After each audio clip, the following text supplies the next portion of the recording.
Welcome बच्चों, जैसे कि आप हेडिंग देख रहे हैं सिमिलैरिटी प्रॉब्लम सेट 1। हालांकि हमारा चैप्टर चालू है पाइथागोरस और वो भी एंडिंग लेवल पर हो चुका है, ठीक है। फिर आप बोलेंगे कि सर इस चैप्टर में कैसा। बच्चों, आप में से ही जो भी बच्चे कुछ डाउट्स पूछते हैं तो वो डाउट को सॉल्व करना हमारा काम भी होता है। हाँ, लेकिन अगर डाउट के भी हम दो प्रकार समझते हैं। जैसे कि जो पढ़ाया गया है वही इसमें अगर डाउट आता है तो पर्सनली उसी बच्चों को समझाओ।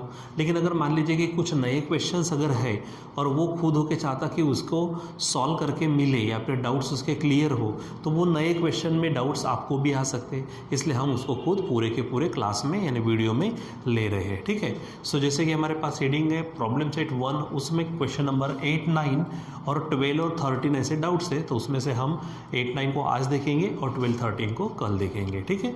चलो यहाँ पर हमारे पास जो है वो देखो कि हमारे पास जो आंसर, पहले हेडिंग डाल देते हैं हमारे पास, ठीक है। अब बच्चों इसके लिए एक चीज़ है कि ये वीडियो देखने के पहले आप डायरी निकाल कर सिमिलरिटी में जितने भी पॉइंट्स थे उन सबको आप पहले देख लेना, ठीक है। चलो सबसे पहले हम यहाँ पर निकालते, ये डायग्राम आपके पास कुछ इस तरह से नज़र आ रही है। यहाँ पर कुछ 4 परपेंडिकुलर्स यहाँ पर नज़र आ रहे हैं। यहाँ पर नाम है ABCD, आप डायग्राम में देख सकते हैं PQRS, ठीक है। और यहाँ सबके पास यहाँ पर 90 है, ठीक है। तो इस तरह से दिया है। यहाँ पे कहा भी है in the figure PA, QB, RC, SD are perpendiculars to AD। देखो ये पूरी लाइन जो AD है इसको PA, QB, RC और SD क्या है, परपेंडिकुलर है, ठीक है। तो हम लिख लेते हैं, ठीक है। फ्रॉम फिगर हेडिंग डालेंगे, फ्रॉम फिगर क्या कहेंगे, PA, ठीक है, परपेंडिकुलर AD।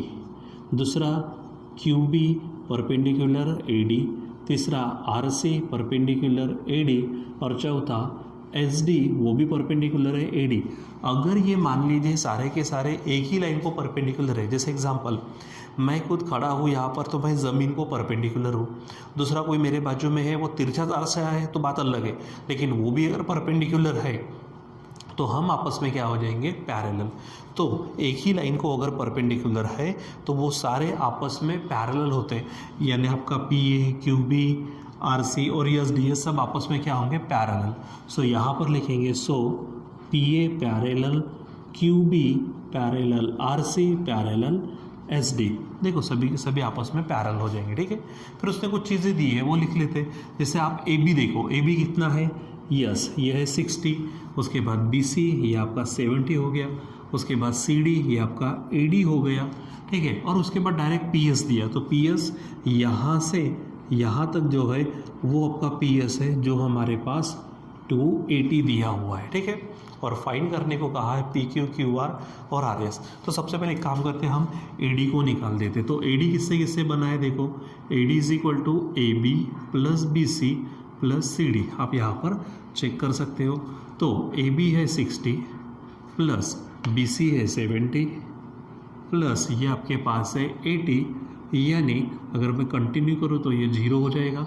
अब देखो 8 और 7 होंगे 15, 15 और 6 होगा 21, यानी पूरा AD आपका आ जाता है वहाँ पर 210। अब आपको चाहिए क्या, वो देखो आपको पहले चाहिए PQ। तो PQ का मतलब ये है हमारे पास, ठीक है, PQ। और इधर में आप ले लेंगे BA, ठीक है। फिर उसके बाद आपको पूरा का पूरा PS मालूम है, इधर पूरा का पूरा AD मालूम है। तो S का अगर विचार करते तो हमारे पास में यहाँ पे पॉइंट है, property of 3 parallel lines and their transversals.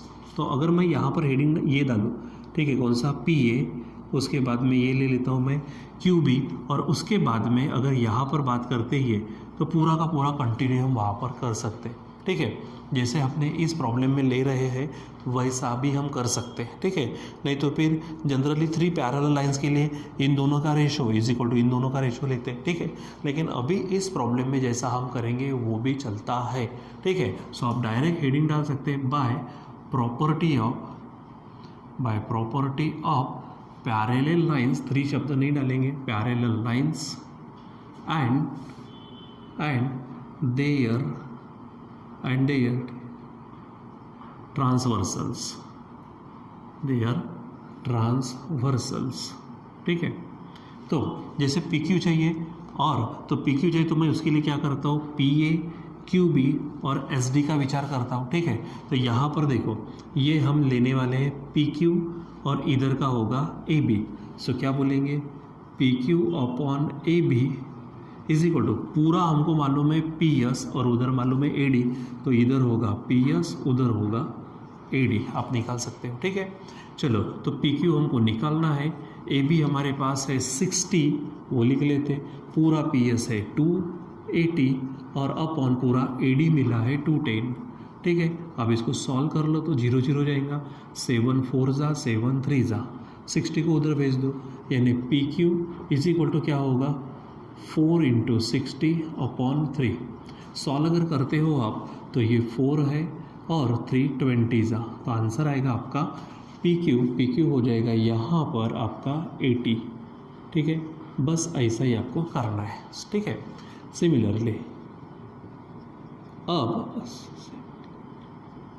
ले आपको अभी क्या चाहिए, देखो क्यू आर, तो मैं इधर क्यू आर के साथ में क्या लिख सकते हैं हम बी सी, और अभी तो हमको पी क्यू भी मिल चुका है ए बी के साथ में, वो आप ले सकते हो, यानी क्या हो जाएगा Q R upon P Q, समझो तो Q R upon P Q है तो उधर क्या होगा B C upon A B, ये आप ले सकते हो। सॉल्व करो, क्यू आर नहीं मालूम as it is, P Q निकल चुकी है 80 है और ये बी सी है, तो बी सी कितनी है 70, ए बी हमारे पास 60 है। ठीक है, so Q R is equal to हमारे पास जो होगा 70 अपॉन 60 इंटू 80, तो आप यहाँ पर चेक कर लो, ये 0 0 कट होगा। ठीक है, ऊपर में 70 इंटू, देखो ये 2 3 जा और 2 4 जा, यहाँ पर इस तरह से हो सकता है, फिर एक बार चेक कर लो। ठीक है, हमारे पास में क्या है Q R upon P Q लिया तो इधर बी सी अपॉन बी ए हो गया। ठीक है, या फिर ए बी कह सकते, तो क्यू आर ये हमारा 80 आ गया, पी क्यू यहाँ पे 70 और 60 है, ये 80 उधर को ट्रांसफ़र कर दो।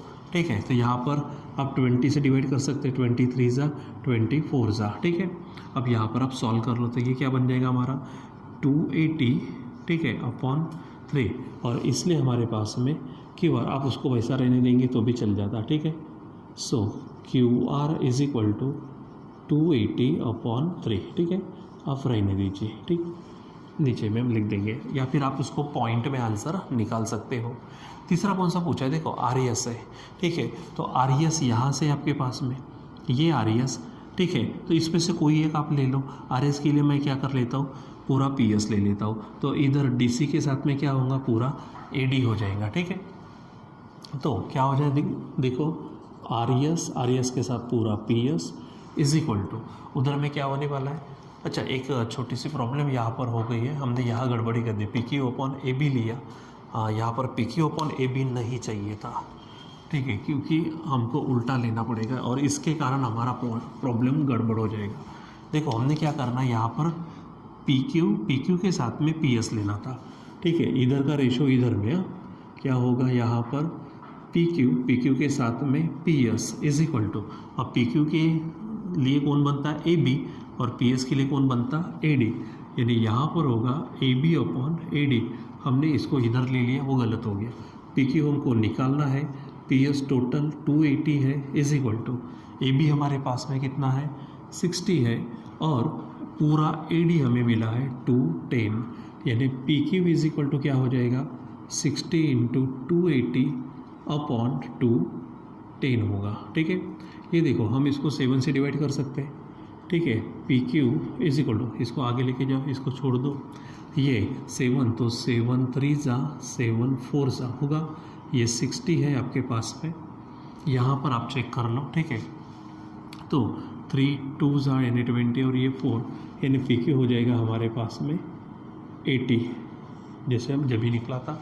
ठीक है, अब फिर से उधर में चलो, आगे में क्या होगा हमारे पास में क्यू आर है, तो क्यू आर के साथ में पी क्यू, तो क्या होगा Q R upon P Q लिया, उधर में क्या होगा B C upon A B, यहाँ पे नाम में थोड़ी हमारी गड़बड़ी हो चुकी थी, बराबर उसको ध्यान में रखो। ठीक है, चलो अब हमारे पास में क्यू आर निकालना है, पी क्यू निकला है 80, फिर से बी सी है 70, यहाँ पर है 60। ठीक है, चलो तो Q R is equal to 70 × 80 upon बनेगा 60।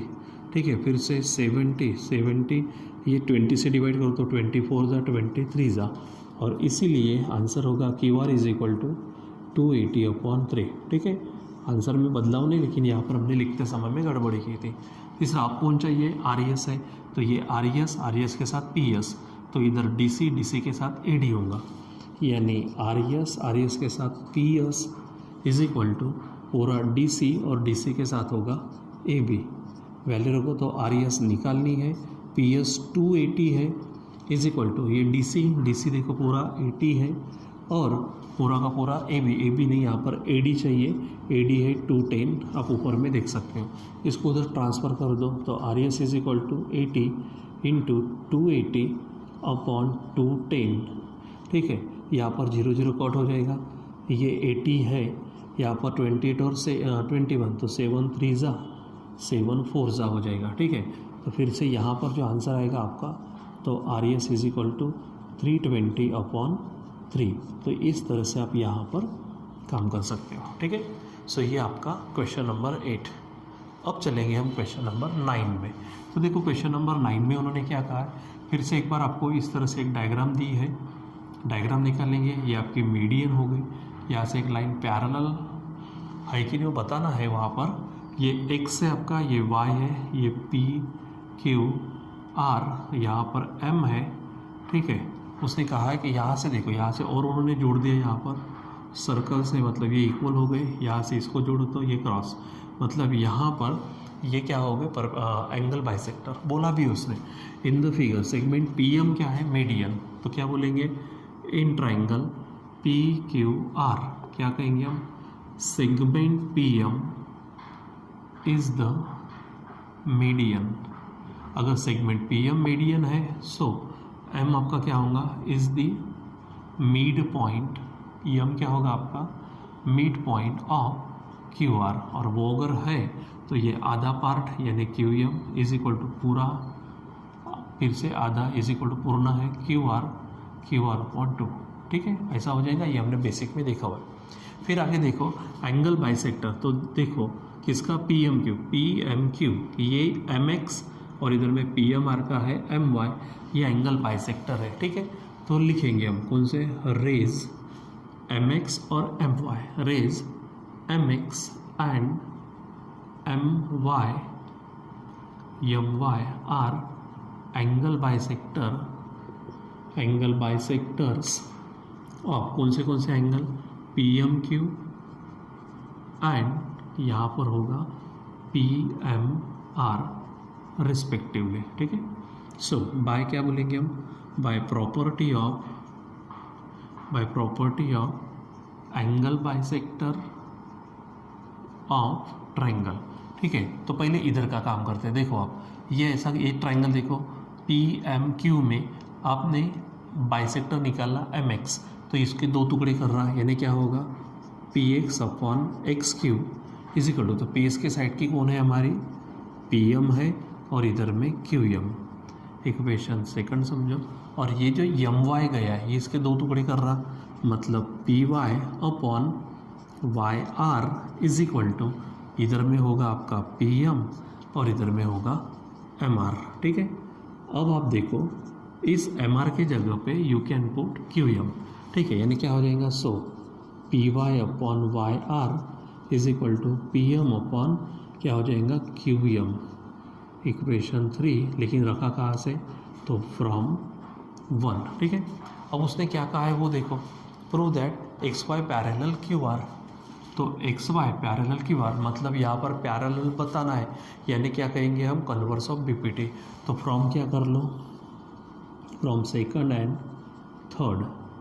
अब चेक करो, देखो ये सेम है क्योंकि इधर में P X upon X Q की वैल्यू आई है P M upon Q M, उधर P Y upon Y R की वैल्यू भी कितनी है, ये सेम है, यानी क्या होगा, P X upon X Q is equal to P Y upon Y are. इसलिए आप बोलेंगे by converse of basic proportionality theorem, ठीक है, यानी बीपीटी, क्या बोलेंगे कि X Y parallel Q R, X Y parallel Q R. तो ये इस प्रकार से आपको क्या करना है, सॉल्व करना है, ठीक बच्चों। तो ये आपके डाउट में से जो क्वेश्चंस थे, कुछ क्वेश्चन हम ऑलरेडी देख चुके होते हैं, डाउट आता है तो यहाँ पे बताते ही है, यहाँ पे थोड़ा सा नाम आगे पीछे हो गया था, लेकिन इस तरह से आपको करना है, ध्यान में रखना है, ठीक है बच्चों। तो आज के लिए बस इतना ही, बाकी का कंटिन्यू करेंगे हम बाद में। Till then bye.